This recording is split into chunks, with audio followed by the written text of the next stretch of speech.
उमापतिं सुरगुरुं वन्दे जगत्कारणं वन्दे पन्नगभूषणं मृगधरं वन्दे पशूनां पतिं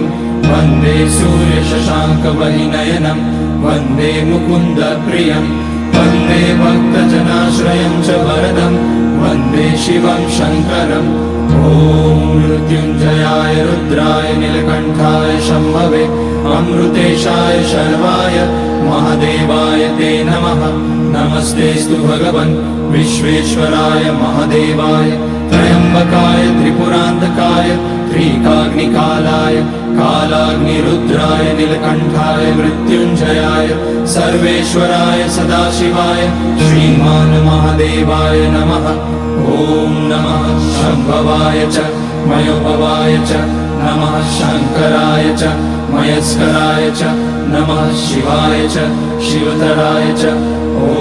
त्र्यम्बकं यजामहे सुगन्धिं पुष्टिवर्धनम् उर्वारुकमिव बन्धनान् मृत्योर्मुक्ष्यमामृतात् नागेन्द्रहाराय त्रिलोचनाय भस्माकराय महेश्वराय नित्याय शुद्धाय दिगम्बराय तस्मै नकाराय नमः शिवाय मन्दाकिनी सलिलचन्दन चर्चिताय नन्दीश्वर प्रणतनाथ महेश्वराय मन्दार पुष्य बहुपुष्य सुपूजिताय तस्मै मकाराय नमः शिवाय शिवाय गौरी वदनाब्ज वृन्द सूर्याय लक्षाध्वरनाशकाय श्रीनीलकण्ठाय वृषध्वजाय तस्मै शिकाराय नमः शिवाय वसिष्ठकुम्भोद्भवगौतमार्य मुनीन्द्रदेवार्चितशेखराय चन्द्रार्कवैश्वानरलोचनाय तस्मै वकाराय नमः शिवाय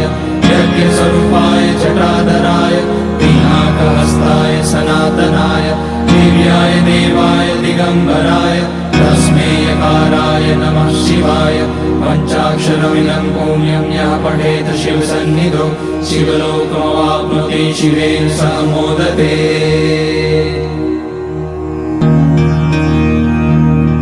ॐ वन्दे देवोमापतिं सुरगुरुं वन्दे जगत्कारणं वन्दे पन्नगभूषणं मृगधरं वन्दे पशूनां पतिं वन्दे सूर्यशशाङ्कवहिनयनं वन्दे मुकुन्दप्रियं वन्दे भक्तजनाश्रयं च वरदं वन्दे शिवं शङ्करम् ॐ मृत्युञ्जयाय रुद्राय नीलकण्ठाय शम्भवे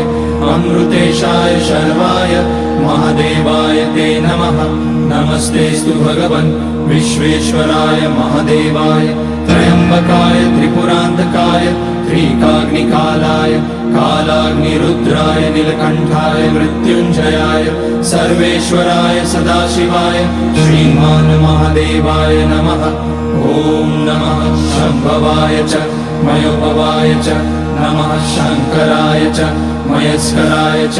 नमः शिवाय च शिवतराय च ॐ त्र्यम्बकम्